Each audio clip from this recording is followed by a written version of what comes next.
Hello everyone, welcome to the stream.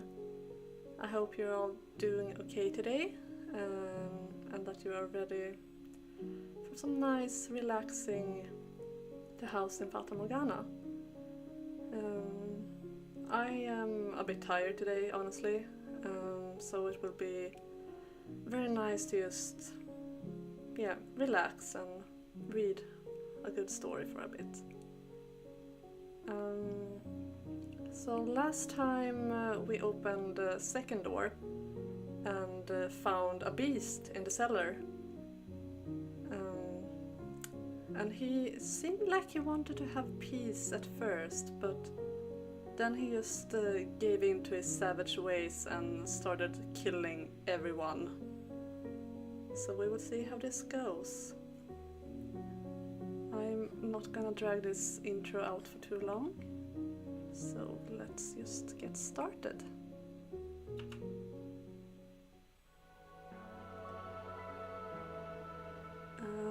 Let's see, I think it was this one.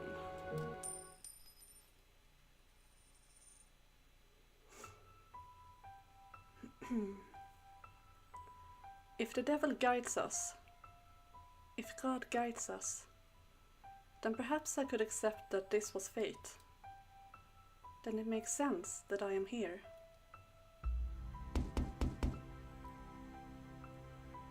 Is anyone there? I've lost my way. Would you please be so kind as to spare me a little food?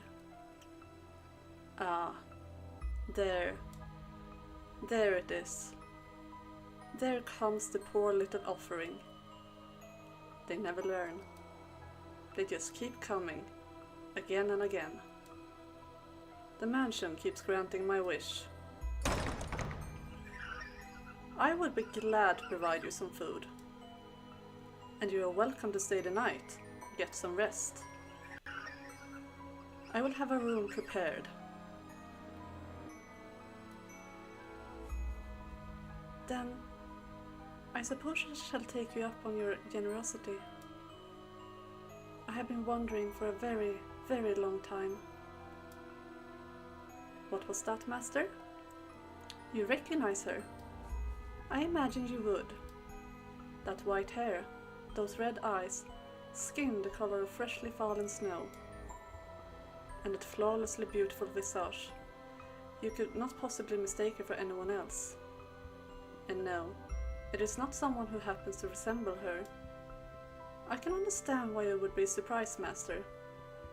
At first, I could hardly believe my own eyes.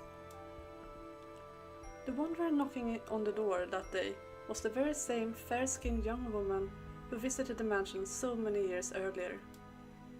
The white-haired girl must have spent many, many a night in the forest. Her crystalline skin was covered in red scratches from where she had brushed against stray branches and tree bark.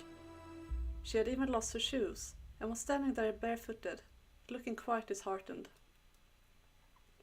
But that did not make her any less beautiful.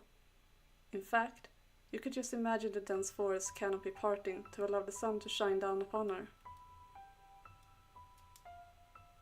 The beast appeared surprised by her angelic beauty as well. It seemed as though all the madness drained from him in that moment. He said nothing, but his eyes told all. He was entranced by the sight of her ruby-red irises and her pure white hair. Pardon? I am a beast. This is what I asked for. Something to quench my thirst. You're allowed to be happy. But as I said, it was only for a moment. So rejoice. Imagine just how gratifying it will be to see such a beautiful woman writhing in the throes of death. Follow me. I will have a bath drawn as well. And once the moment had passed, the beast was barely able to contain the wellspring of madness within himself. He wanted nothing more than to run his sword through the white-haired girl that very instant, to torture her, to defile her.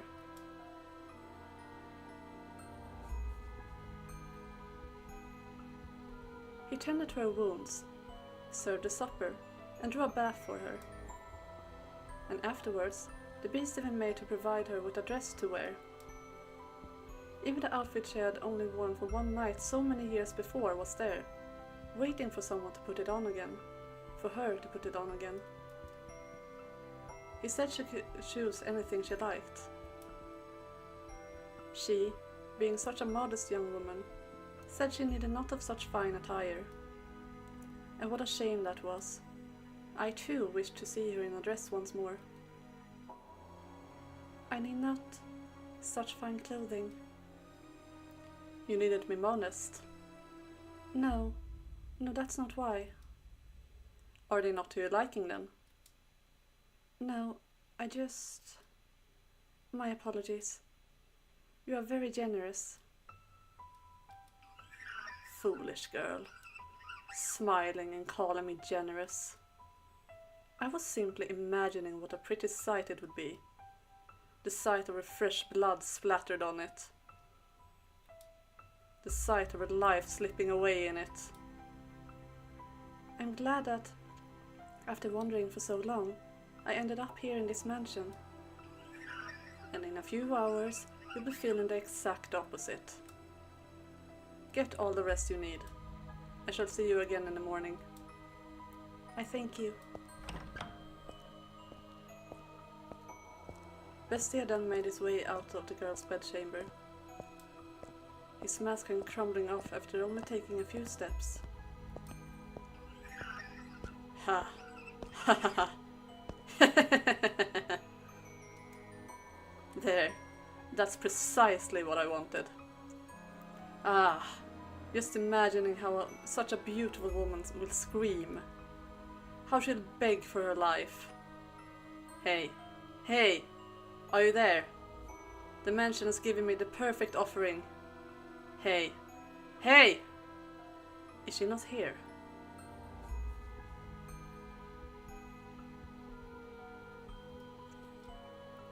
Is someone there? Yes, I came by to ask if there was anything you needed. I cannot offer you anything extravagant, not like before, but I am here to provide you with anything in my capacity. I appreciate the offer, but I need nothing. Being allowed to stay the night is more than enough. Do you work here in the mansion? Yes, indeed I do. I have been here for a very, very long time. A very long time? You might think this is an odd question, but have we met before? Something about you seems familiar. And I get a feeling I have been in this mansion before. Yes, we have met. It was quite some time ago, though. When was it?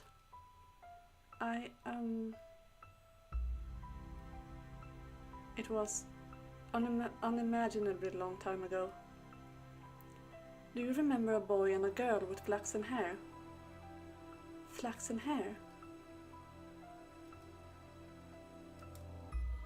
I apologize.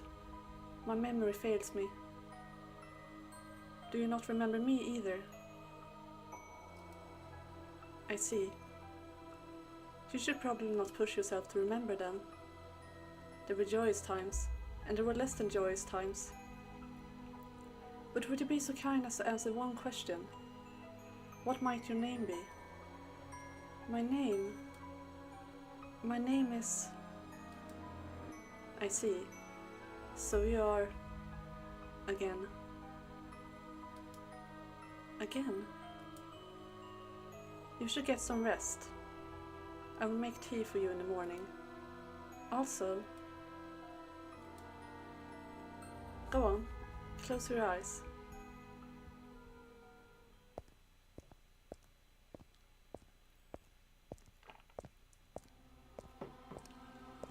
But Bestia never waited for morning to come.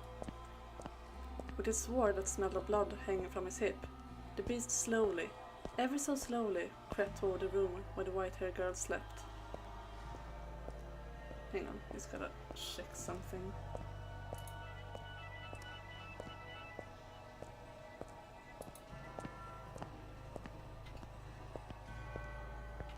Alright.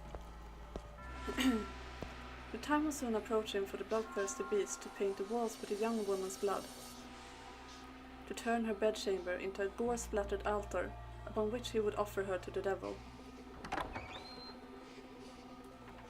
However, when he opened the door, the beast could hardly believe his eyes. She was not asleep, but sitting there as if expecting Bestia's arrival. "Why are you awake? Did you not go to sleep?" "I heard footsteps, so I..." "And what were you planning to do when I got here?" "Surely you didn't think we'd simply have a nice midnight chat?" "I was hoping to ask what it is that you wanted." "To ask what it was I wanted? Do you even realize what you're saying? Can you not see what's in my hand? You know exactly what I came here to do. Aren't you going to beg? Aren't you going to plead for your life? Aren't you going to ask me not to kill you?" "If it's necessary. But is that what you want?" "What I want is something much, much more gratifying than your pleas. I want to hold a banquet. It's not enough.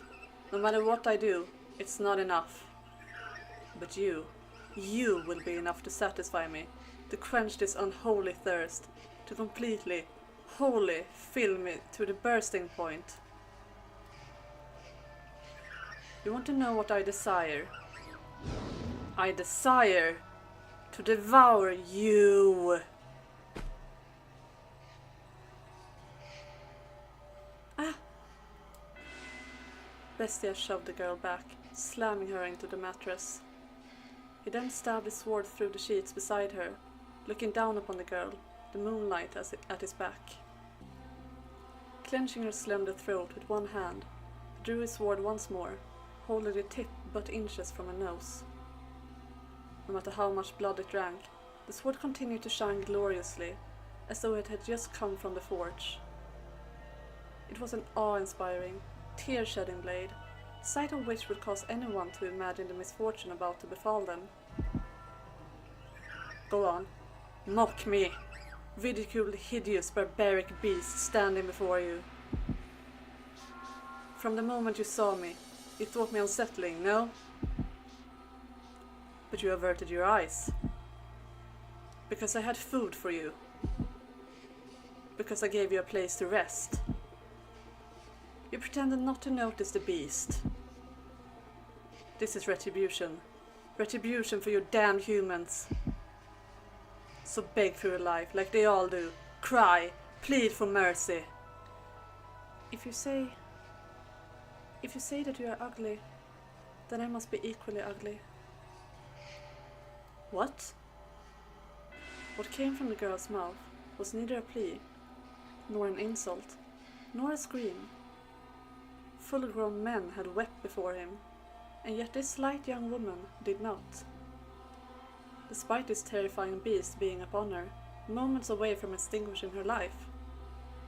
Even I almost shrieked in fright. Bestia could believe neither his eyes nor his ears. Do you not fear me? Can you not see what I'm about to do to you?" "What am I to be afraid of?" "I'm threatening to murder you. To rip your intestines out with his claws and watch you die in agony. I enjoy it more than anything in the world. Filling others' hearts with fear. The more lives I take, the more I enjoy it. I'm a beast, driven by madness." What he expected was for the beautiful girl before him to desperately implore him for mercy. He wanted nothing more than to see despair seep into every corner of her red eyes. For he believed that it would be a truly sublime moment, euphoria unlike anything he had experienced before. Bestia prodded her with his singular sword, poking a slit in skin smoother than silk. You see me as pitiful, and so you are offering me release from my fate. But she did not do as the beast wished. She looked up at him with sympathy rather than fear. This rattled the beast. He had never once seen anyone respond to him in that way. Hi Dudur, welcome!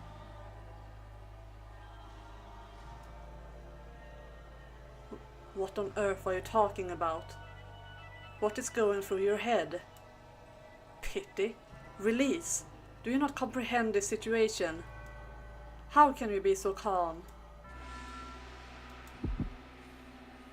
Scream, cry and shout, beg for me to spare you. Throw yourself at my feet. Throw yourself at my feet! Otherwise, I'm a beast! A beast that never tires of killing. To me, you appear to be a person.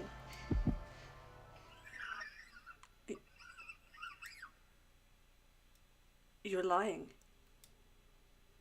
You listen to the things I say, and you respond with your own words. I was taught how to speak. I'm a beast who speaks human language. But you think. You use your mind to come up with responses. And you hesitate. If I'm human, then why do they disparage me so? Why do they reject me and try to kill me? Because I'm a beast. A repulsive beast. That's why, isn't it? I will do nothing to hurt you. We are alike. Alike? Don't be ridiculous. How can you say we are alike when you're as beautiful as you are? There's nothing beautiful about me. What value does outward appearance have? You have suffered much persecution, which is why you tremble in fear. I am not trembling. I am not afraid. I can hear the cries of your heart. She is so brave. I mean, I would be so terrified in this situation. Like, no matter... Yeah. I don't even know what to say. She's just so calm.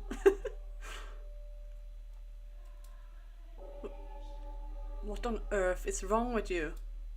Why are you not afraid? Why do you not scream in terror? I am afraid, but more than fear. I feel like I know what my role is. Your role? If you will have me, then I would like to remain here in this mansion. Are you mad? I will eventually kill you, torture you, put you through hell, make you wish you were never born. That does not change my mind. Please, allow me to stay. I find it very hard to believe that what you want deep down is to hurt people. And I get the feeling that I am meant to be here. That it is my role. Bestia was at a loss. He was, perhaps, afraid of this girl who did not fear him, and even attempted to embrace him. She behaved too differently from all the other humans he knew of, who only ever harassed and pushed him away. Why are you so kind to me? To this beast, this murderer? Bessia's sword slipped from his hand, hitting the hard floor with a metallic whine. When the sound died down, the white-haired girl extended her hands for the beast with the utmost of affability. Her fingers were white as freshly fallen snow, something this area never saw. They traced his distinctive frame, They ran along his unusually shaped nose. They slid across his rough, yellowed skin. They drifted around his rather small eyes. The beast trembled once more. This time not out of twisted desire from deep within, but from the unimaginable comfort of physical contact. Her fingers moved so gently, so pleasantly, wrapping him in their warmth. "Are you crying?" A single teardrop slid down the arc of her finger. Looking into her clear eyes, Bestia came to a realization, and at the same time he felt somewhat dismayed. "You are without sight." Taken in the throes of his primal urges, the beast had not noticed, but there was an emptiness in the girl's eyes. She appeared to be gazing far into the distance, not focused on the man despite being close enough to touch him. Tears had begun running down Bestia's cheek earlier, when she had called him a person. But it was not until one of those droplets had slid across the back of her finger that she had realized. She would, indeed, have no need of extravagant dresses. After all, she could not see what she was wearing. "That is correct. I am blind. But who ever decided that reality is only that which can be seen? I know not what appearance I have. In the darkness, everything is as one. There is no difference between beast and man. If you are a beast, then I too must be a beast." To call a girl a beast would be paramount to eating sugar and insisting it was salt. Do pardon the trite analogy, please. But you know rather well, master, that the white-haired girl was not at all what you would call a beast. Not simply in appearance, but all the way down to her core. There was nothing beastly about her. Her words brought him faint pain, but the beast still felt, on some level, that he wanted to keep her at his side, to see what would happen. His next words were in large part impulsive. I am grateful that you cannot see."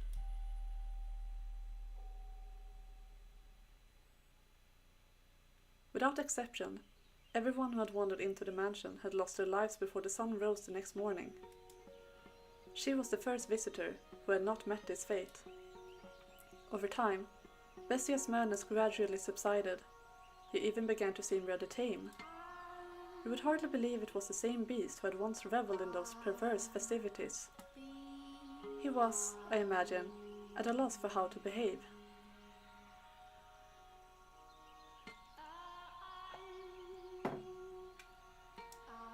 I too would be flustered in the constant presence of such beauty. But it was not just her appearance. She had said she wished to live with him, a beast who had committed countless atrocities. Perplexing indeed.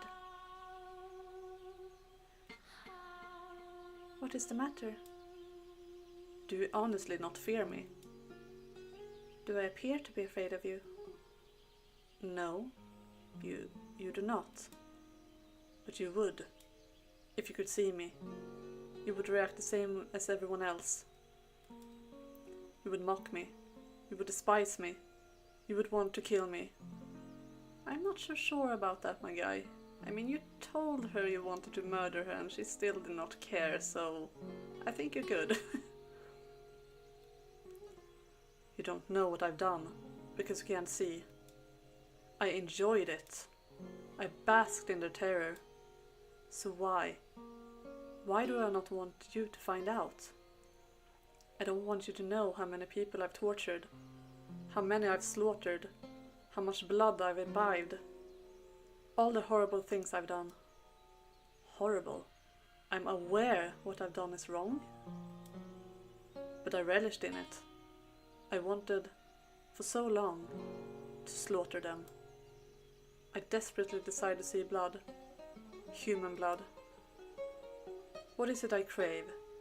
Murder or laughter? I said that I had no need for peace, yet here I am. Is something the matter? No, some tea. Oh, shall I make some? Are you thirsty? No, I made some tea. It's probably cold by now. I thought you might want some. You don't? No, I'll take it. What are you laughing for? Because I'm happy. Is it to your liking? It's bitter. Their life together began quietly, their days without event.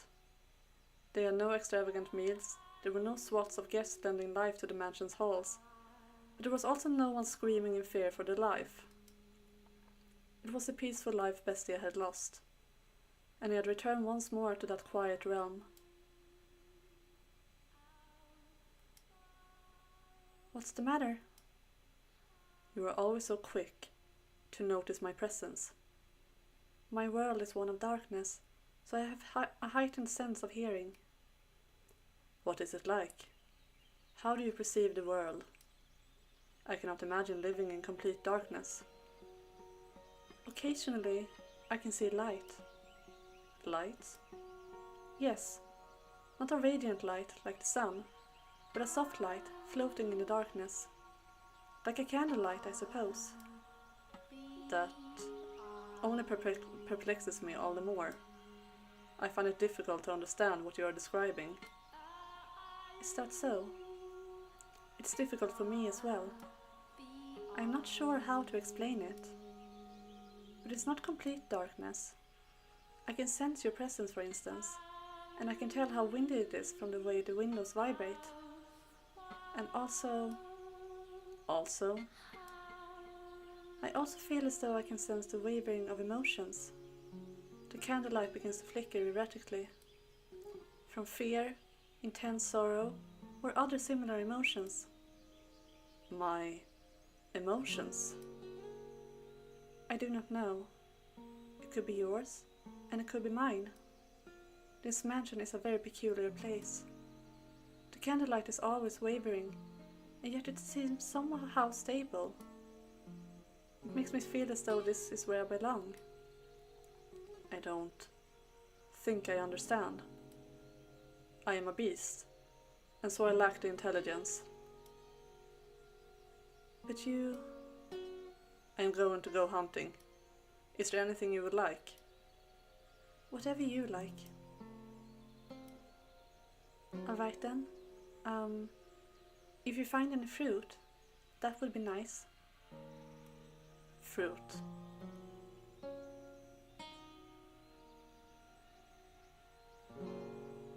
Aha, it's sour. You picked it before it was ripe. I didn't know. Is that a bad thing? I don't know anything. I cannot see, but if fruit is still green, you are not supposed to eat it yet. What color are these? Green. No, blue. Shall I give you a hand preparing supper? I cannot ask for help of someone who can't see. You'll hurt yourself. Don't worry. I can tell, for the most part, where things are by touch and sound. Are you worried? Worried? Worried. Worried. The thought of blood dripping down her finger doesn't excite me. What's going on? What on earth has happened to me? If I appear to be in any danger of harming myself, please let me know. Then you have nothing to worry about. You do not seem any more comfortable in the kitchen than me. She always cooks though. Where did she go? Huh? She always comes when I call.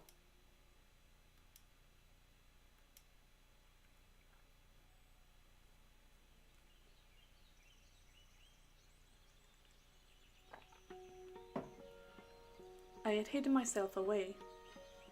Bestia had learned to go about his daily life without my assistance, and the two of them had no need of others in their peaceful world. Oh my, what is the matter, master?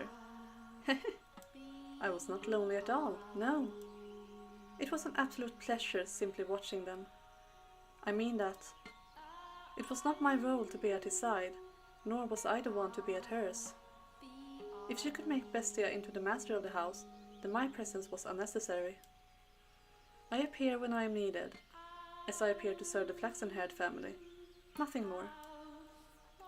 If they sought a servant, then would I show myself? Yes, certainly. After some time, they began to sleep in the same bed. Oh dear no, not for the reason you are imagining, master. You thought no such thing. Though they slept in the same bed, they did not lay together. They did so, it seemed, because they were more comfortable in the same place. The two acted more like family than lovers. Hey. Hello? Are you asleep? No, I am awake. Is the candlelight wavering? Right now, it is very calm. I see. Say, tell me about your childhood. What? Me? Won't you? My childhood? Cute doggo sleeping at her feet. No, please no. That image. Oh my god.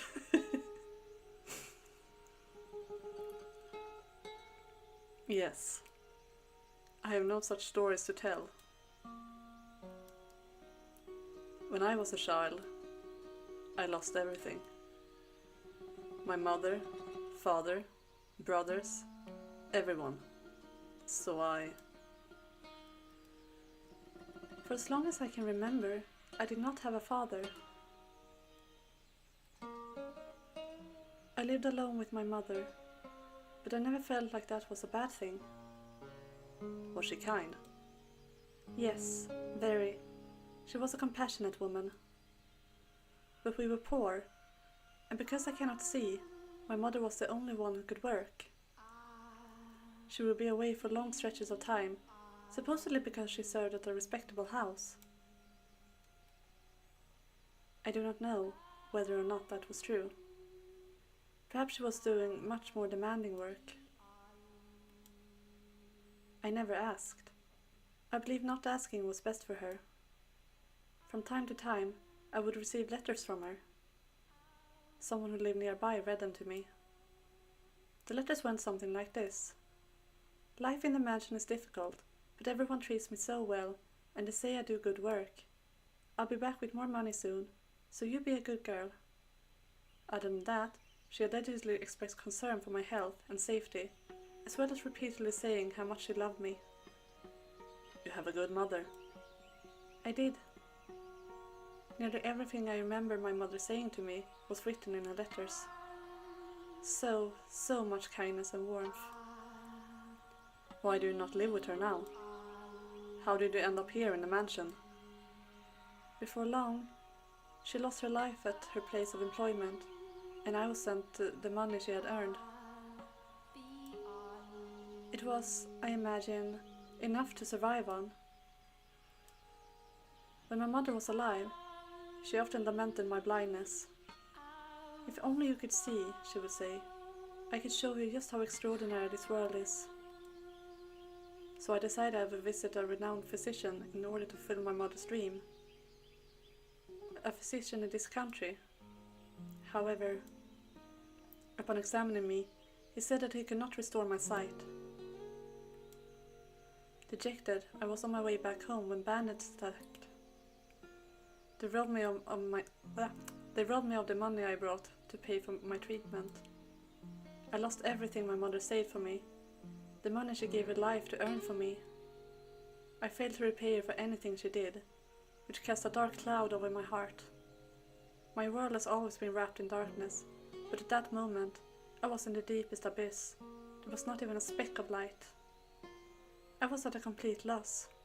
With nowhere to go, I simply wandered, no destination in mind. And that was when I miraculously arrived at this mansion. It was as if it had summoned me here. You were being summoned by the mansion to fulfill my craving, but it didn't end up that way. I wonder if the mansion is disappointed. I see. I apologize for not having a brighter tale to tell. I imagine you were hoping to hear joyful childhood memories. No. Did they hurt you? Pardon? The bandits. When they attacked, were you hurt? You are so compassionate. I am no such thing. I am not compassionate. I was perfectly fine. I took a few scratches, but nothing you need to worry about. I see. I believe that I am happy now. I was unable to regain my sight, and I haven't the money to return home. But I believe I left in order to come here. Is your life right now happy? I am terrified. I'm volatile. I'm growing accustomed to this woman's comfort. I'm afraid of losing her. A beast should not have these feelings. A murderous beast. Take this. What is? It makes a good gift, supposedly. I was planning to throw it out when I learned that. But I couldn't. I felt like I was meant to give it to someone. That could only be you. It is a fake white rose. A white rose accessory? Do you not want it? No, I do. I just, for some reason... Never mind. Thank you. I appreciate it.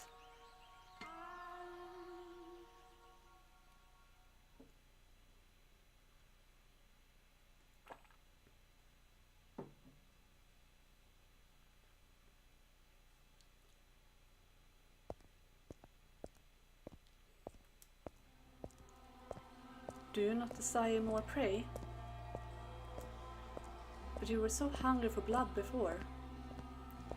I've had enough. I don't need any more.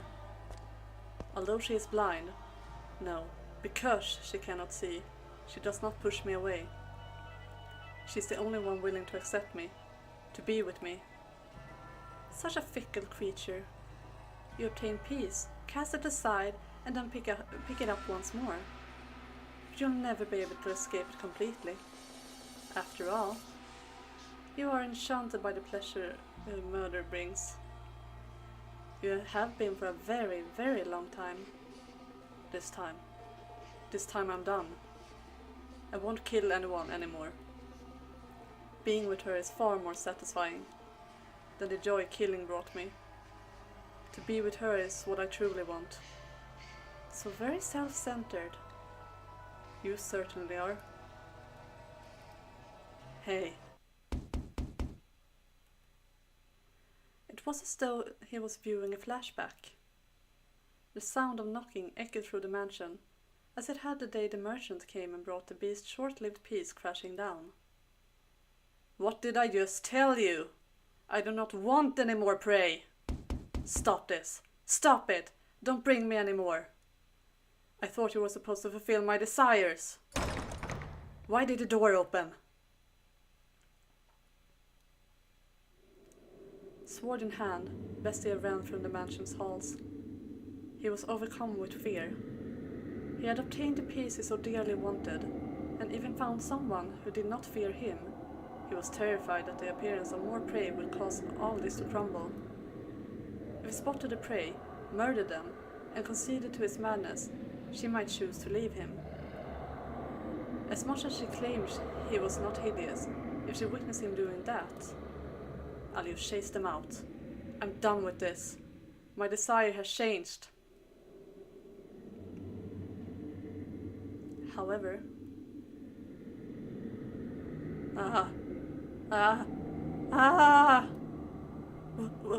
Why? Why? Bestia shuddered in terror at the sight.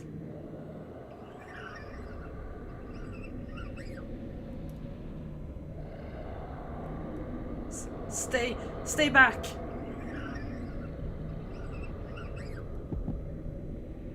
Stay away from me! He broke into a run.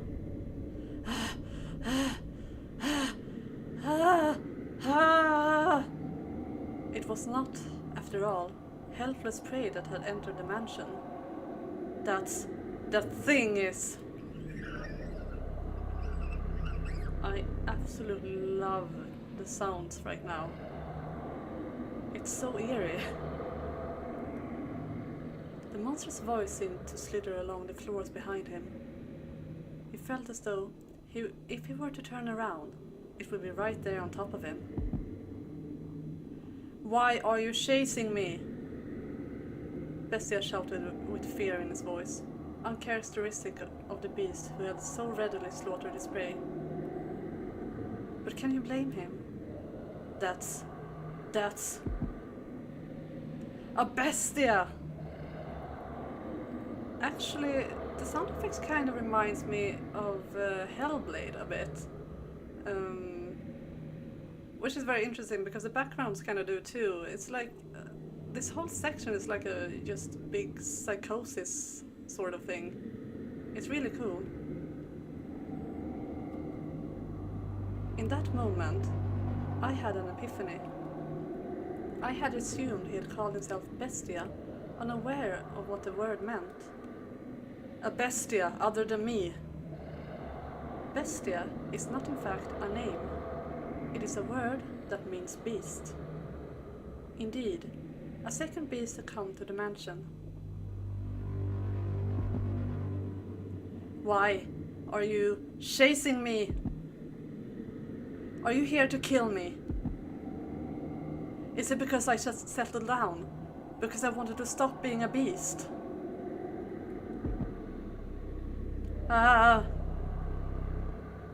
Is something the matter? When the white-haired girl poked her head out of the bedchamber, Bestia was aghast. He frantically attempted to return her to her room. You mustn't leave your room. But as he was doing this, the horrifying creature, no, the beast's voice, drew nearer. Do not open this door, for any reason. I will protect you. That's right. I don't want this peace destroyed. These tranquil days together with this woman. I will protect them. I will. Trembling in fear, Bestia gathered his resolve. He pointed his sword, which until then had only been used to torment others, at the second beast. Now, he would wield his blade to protect the person he cared about. This was the same beast who had killed and killed and killed to satisfy his own primal desires. I will not let you destroy this. I will protect it from you. From a rational point of view, the things he was saying and feeling were rather idealistic, but Bestia was desperate. He did not want to lose this peace. Before long, the beast, the one chasing him, appeared from within the darkness.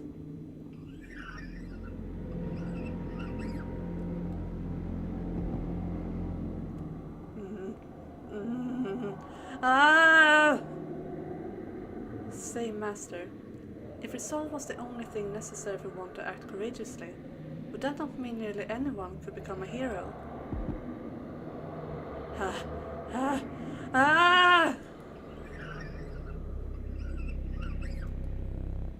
Bessie had viciously slaughtered so many people before. He had gathered the courage to protect the things he cared for. But now he was shaking. He did not gallantly bring his sword down upon the approaching beast. Instead, he trembled visibly from head to toe. He must have been quite terrified at the beast's appearance.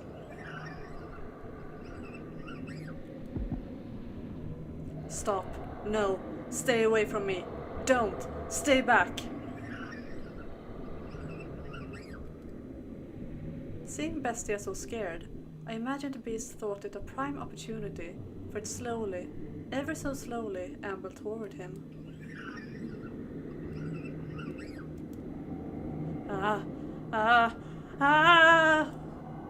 I don't kill it, it will kill me. I have to kill it. I have to kill it. I have to kill it. I have to kill it. I have to kill it. I have to kill it. And that was the moment Bestia's mind ran off the rails of sanity. Kill. Kill. Kill. Kill. Kill! He lifted his sword up above his head, facing the approaching beast. Ah! Ah! And ferociously. Ah! Swung it down upon his assailant. Ah! Again and again and again. Ah! Screaming horrifically at the top of his lungs. Ah! Ah! He continued, swing after swing, until the other beasts had gone completely still. Ah! Ah! Ah! Ah! Ah! Before long, copious volumes of fresh blood stained the corridor. At some point, the other beast had stopped moving and sunken into a pool of its own lifeblood. Ah! Ah! Ah! I did it. I did it. I killed it. I killed the other bestia. Ha! Ha! Ha! Ha! Ha! Ha! Ha!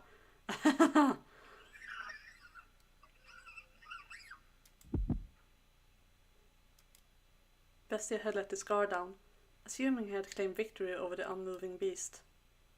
I had not imagined either that the beast could still be alive after shedding so much blood. Stay back! The beast reached his hand out toward Bestia. It was determined to drag him down to the underworld, it seemed. Slowly sliding along the slippery floor, it dragged itself toward him. Even on its last breaths, it continued reaching for Bestia, fixated on him. He kicked the beast's hand up in the air, staggering it, and then he... Burn in hell! Round displaying down into it.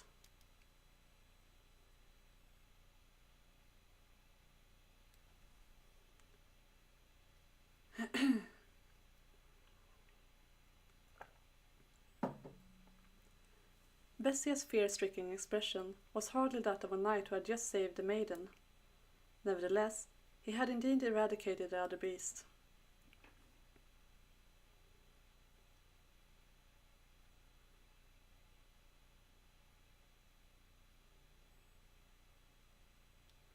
You come back again, okay? Promise me. I'll be waiting. Waiting. Believing that you'll return. I'll be waiting. Oh, some nice peaceful times to relax to after that. My goodness. It's about time for you to set off. Indeed. You take care out there. Don't eat anything funny and get yourself sick. Got it? I'll be fine. I'm a tough one. The more overconfident you are, the more you push yourself and risk getting hurt. Make sure you drink lots and lots of water, okay? Take care not to get heat stroke or sunstroke, okay?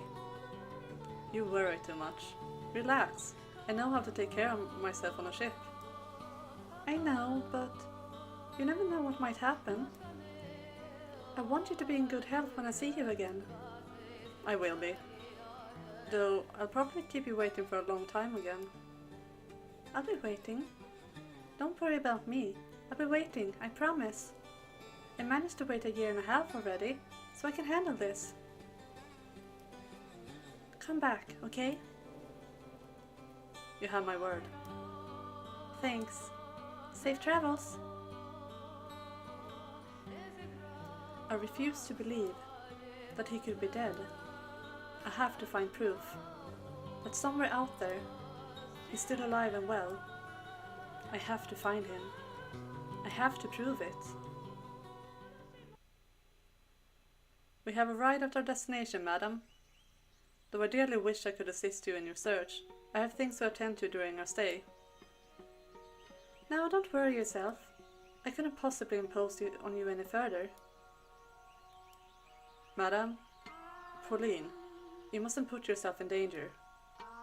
Should anything happen to you, your mother would be devastated. I wonder if Mom's mad. No, she's probably sad. The sorrow was as expensive as the Albufeira wetlands, as deep as the ocean into which the sun sets. And it's all my fault. But don't worry, I'll be fine. As soon as I have certainty of his well-being, I go straight home.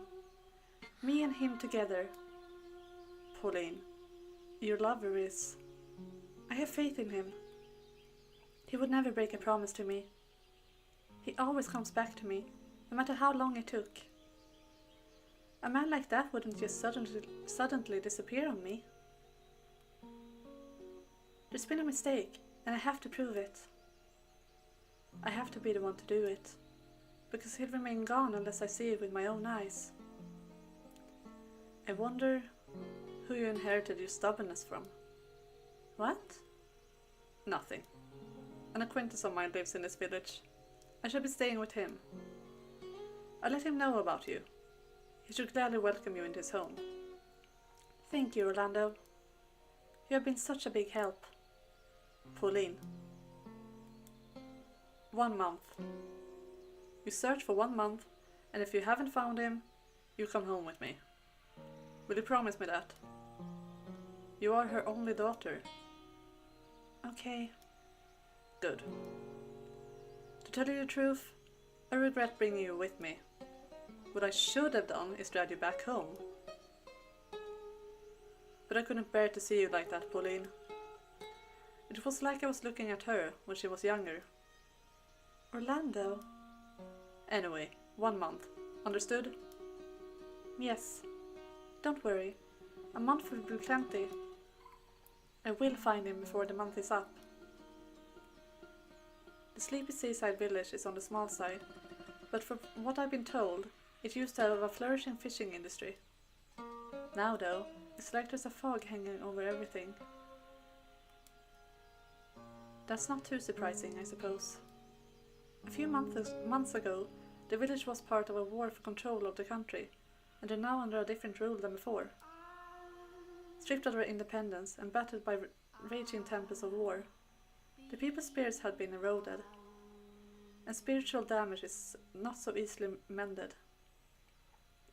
Even if they were not physically harmed, there are deep wounds in their hearts.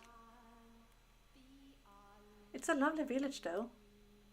The breeze feels different than it does back home. Beneath it all, I'm sure the people are actually quite friendly and cheerful.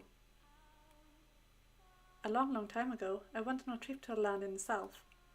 This country is quite a bit south of mine too. People blessed with lots of sunlight are bound to be warm at the core. Say, Orlando. Yes? May I take a look around the village? I don't see why not. The sun's still up. I need some time to catch up with my acquaintance, so I suppose this is a good opportunity as any. Do you know where to find me, madam? Yes. You go down that way, turn at the second crossroad, follow it straight for a little, cross over the other side, and it's right there, right? Are you sure you can find it? Don't worry. Alright then. You're planning to stay within the village today, right? I'll see you in a little bit then. If you get lost, give me a holler. As much as you may insist otherwise, you really do care, Orlando. I feel bad enough as it is. Please don't take advantage of me. I think I might take full advantage of this. Thanks. See you in a bit.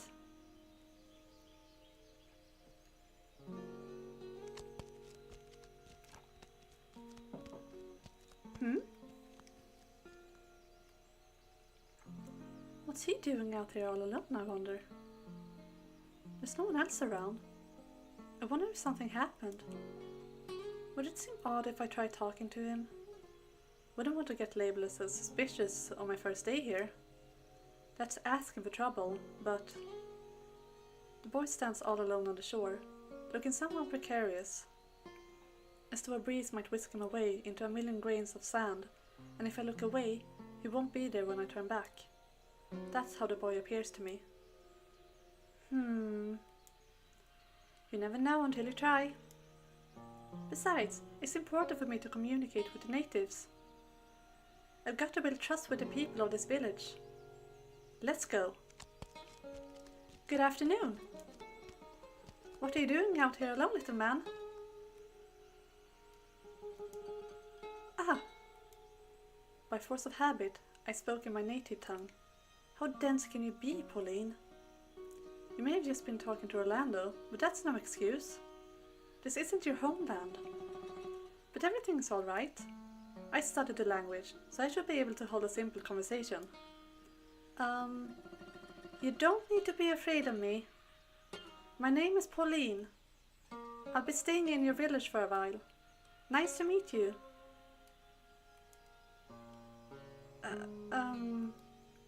Do you not understand me?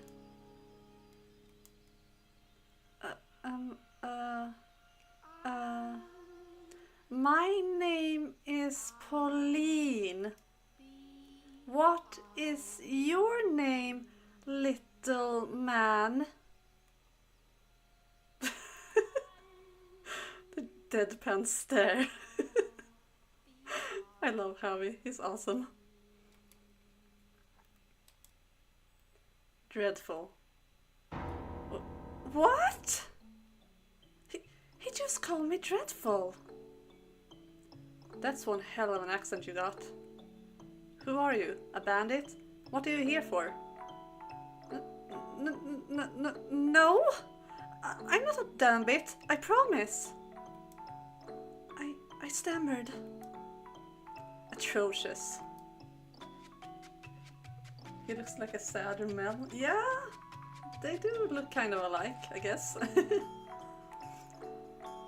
There's no need to be so mean. I put in a pretty good effort, I thought. You could at least compliment me instead. God awful. That's not nice. What's a foreigner doing in this remote corner of the world?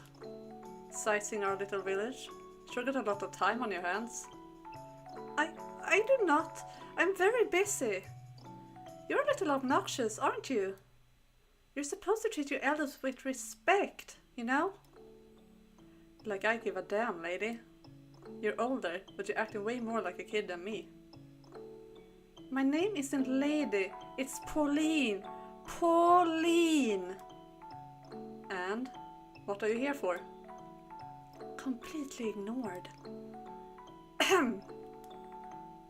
I am, here to look for someone. There are rumors that he was last seen around here. Have you, by chance, seen any other foreigners around? Hell if I know.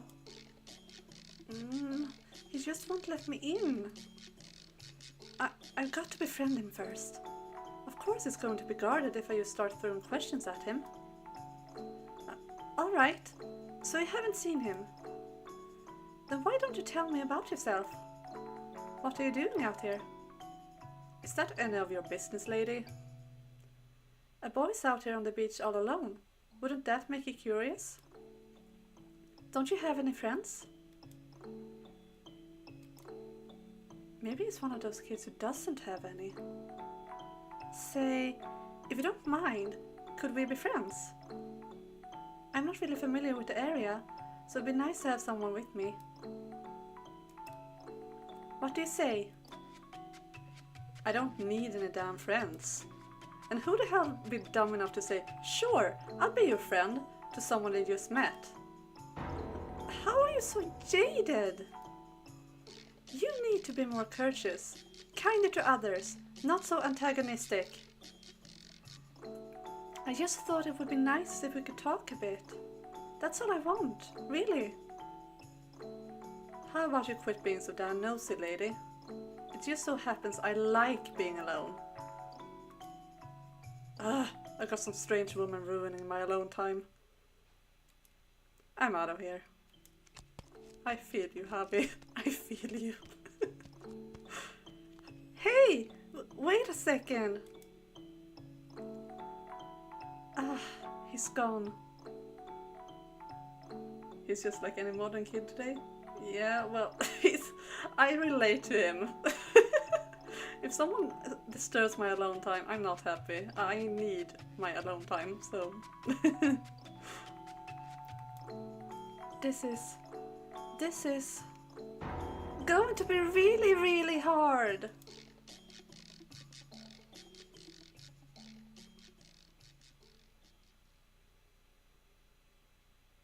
Master? Master? Ah, you returned to me. You suddenly started staring off into the distance. I was quite startled. Now, let us continue our tale.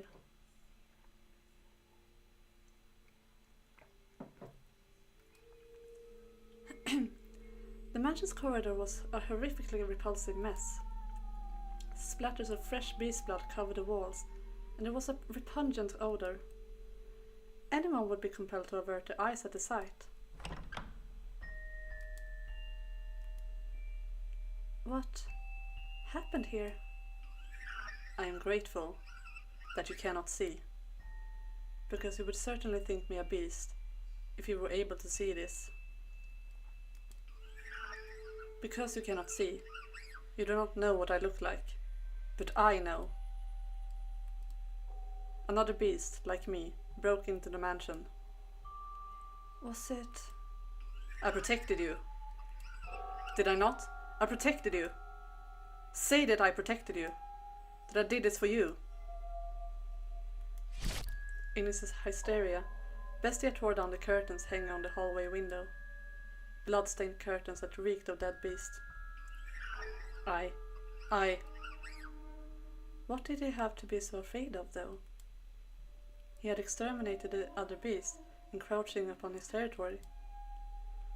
I would understand if he had puffed his chest in pride, but far from that, his terror merely intensified. Calm down. The white-haired girl extended her hands for Bestia, but even her gentle, lovingly outstretched fingers evoked fear in his eyes. Instinctively, he feared anything that entered his territory, and then attempted to remove it. And driven by those instincts, he shoved the white-haired girl, the one he had said he wanted to protect. Ah! Being without sight, she had no way of reliably catching her balance, and she fell to the floor with a splash, for she had landed in the pool of blood left by the beast. Red seeped into her clothing, slowly spreading through the fabric. At first, it looked like she had fallen into a puddle of fresh, bright dye, but before long, the red darkened into a brownish black. I'm sorry. I didn't... No, It's okay, I'm fine.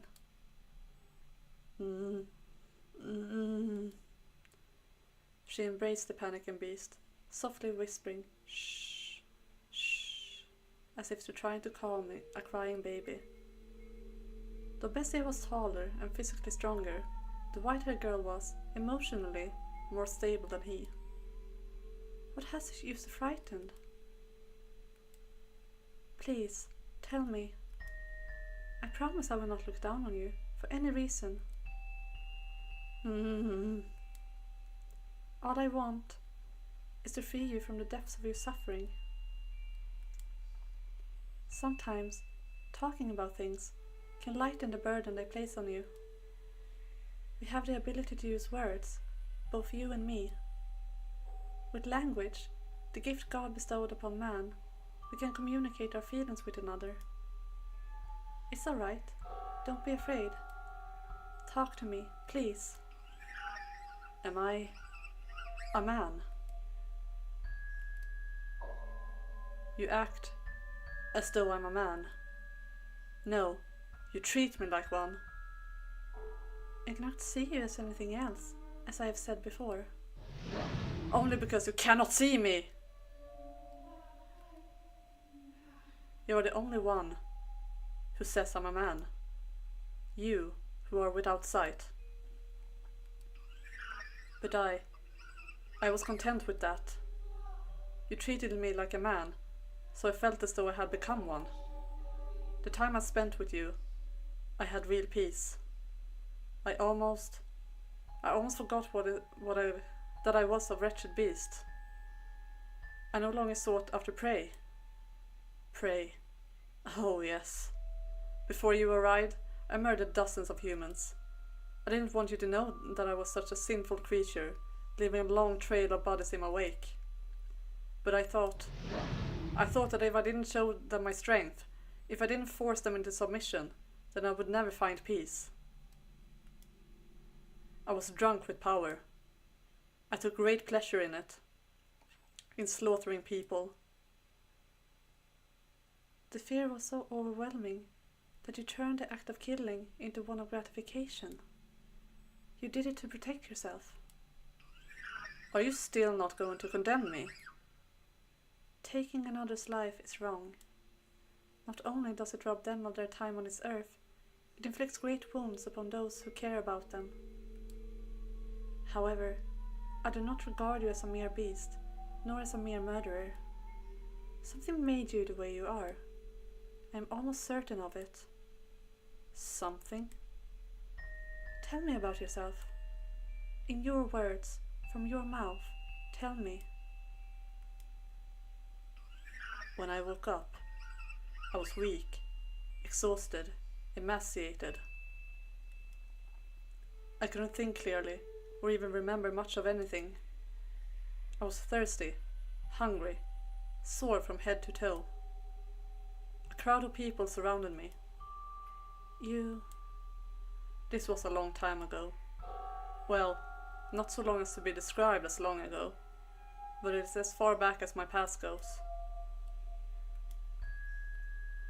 I sought help from the people around me, but my words did not get through to them. The only thing that came from my mouth were feral howls. They scowled at me, and then... Stinking gross. I have no interest in any more trouble. Shall we kill it? Never seen anyone like this before. What is he, anyway?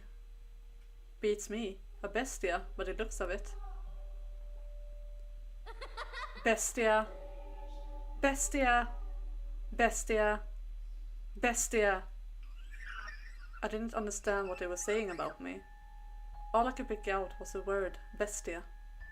The humans brought sticks and fishing poles, with which they poked and prodded me.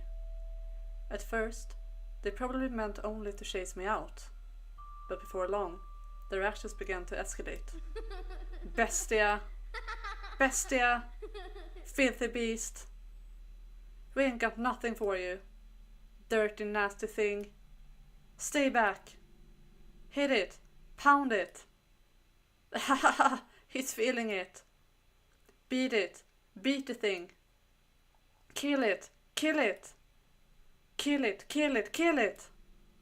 Die! Why? Why should I have to die? I was simply asking for help. If they didn't have food to spare, a glass of water would have been enough. I asked for nothing of them but some relief from my thirst. But the humans would not hear my pleas. My words reached no one's ears. When they brought weapons and started chasing me around, attempting to kill me, all I could do anymore was run. And as I fled, I saw something. A child pointing to a wild dog covered in mud and shouting, "Bestia!" That was when I finally understood that I was a beast. And that was why the humans wanted to exterminate me. I was neither cattle nor swine, nor fowl of the air, but a vicious beast, the kind of creature that ravaged their fields. And so, you sought to prove your superiority to them, so you would never have to be called a beast or chased out of somewhere again. I was so close to forgetting it all. The time I spent with you was truly wonderful. I could forget about people calling me a beast, chasing me around and trying to kill me. I could forget about slaughtering them, painting the walls with their blood. I could forget about everything. It felt like I had actually become a man. But then it showed up. Another beast, like me. It was my kin. A different individual though, built differently than me. I am taller than it was. But it was a beast, and I too must be a beast. Regardless, I will continue to insist you are not, as many times as I must. Should you be troubled by these painful memories and attempt to cause someone harm again, I will be there to remind you of your humanity. Is that which you can see with your eyes, the whole of the world? I cannot see you, that is correct. But I can feel you, sense you, hear you, and I can learn what you bear within your heart. You worry, you fear, and you think. And you also show concern for me. These things all prove that you are human. Ah, this woman, she really is going to change me. If I remain with her, I can become a man. It might be more than an illusion, but with her near, it can become a reality. Have you calmed yourself down some? The hall needs to be cleaned.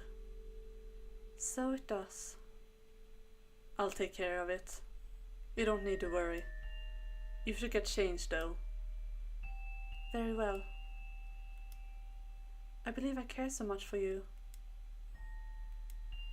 Because you resemble me. We are not alike in the slightest. As I've said, you are a beautiful woman. You may compliment my appearance, but no one else ever did. I have been labeled a witch, because of the color of my eyes and hair. My eyes, they're red. A beautiful shade of red, indeed. A magnificent color, like blood. You're the first person to say that about them. Even my mother said my eyes frightened her. Because people call me a witch, I was rarely afforded the opportunity to interact with others, so I grew up mostly alone. As people outside this mansion call you a beast, so too do the people outside call me a witch. See, we are alike. Do I look like a witch to you? No. You are a beautiful, compassionate human woman. And you are a human man, even if you don't believe it yourself. Yet again, Bestia found himself feeling grateful for the white-haired girl's blindness. For while he had just managed to put on a smile, tears were also rolling down his cheeks. Joy, bitterness, sorrow, a maelstrom of emotions flowed unbounded from within. But he cried in silence. Bestia shed his tears discreetly, so as to not allow the white-haired girl to notice. He looked down upon the floor. A single corpse lay there, and no matter how hard he tried, he could not see it as anything other than a beast that looked just like him.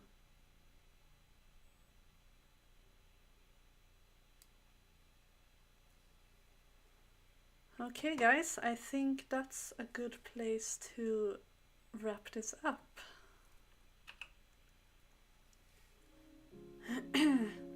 So, we've been through quite a lot this time, both some darkness and some light.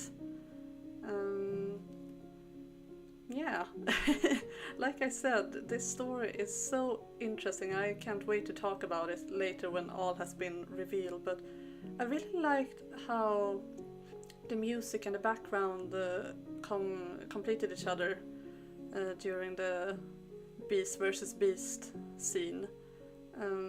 Because it really felt like some sort of psychosis from Bestia's side, which is really cool, I think.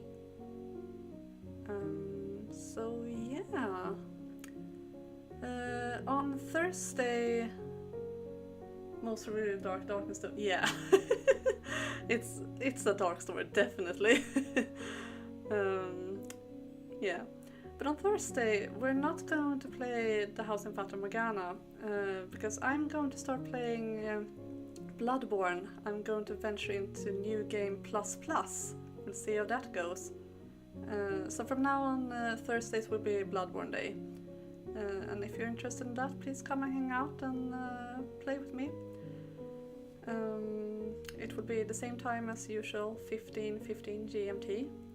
And the next House in Fata Morgana stream will be next Monday then. Yeah, I think that's all for now. So you guys have a lovely evening, and I'll see you all on Thursday. Bye!